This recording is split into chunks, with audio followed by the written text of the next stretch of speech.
ভাই ভিডিওটা উপর দিকে টান দিয়েন না, ভিডিওটা যেহেতু সামনে আসছে ভিডিওটা দেখেন, সম্পূর্ণ ভিডিও এখানে আছে। বিশেষ করে যারা মেয়েদের জীবন নিয়ে খেলেন তারা ভিডিওটা দেখেন যে মেয়েদের ভালোবাসা আসলে কতটা গভীর।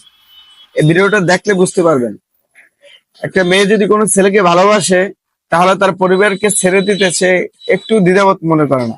সেটা আমি এই ভিডিওটা দেখে বুঝতে পারছি, আপনারাও দেখলে বুঝতে পারবেন, ভিডিওটা দেখেন। কোনো কিছু বলবো না। ও যখন এতগুলো লোকের ভালোবাসে যখন ও না বুঝতে পারছে তবে ওরে আর কোনো কিছু বলার নাই, ঠিক আছে? যে লোকটা যার পেটে 10 মাস 10 দিন ওরে রাখছে সেই লোকটার কথা যখন ও রাখতে পারলো না, ও যখন তার হাত ধরে যদি হাইটে যাইতে পারে তাহলে আর আমি কি বলবো? কিছু বলার নেই।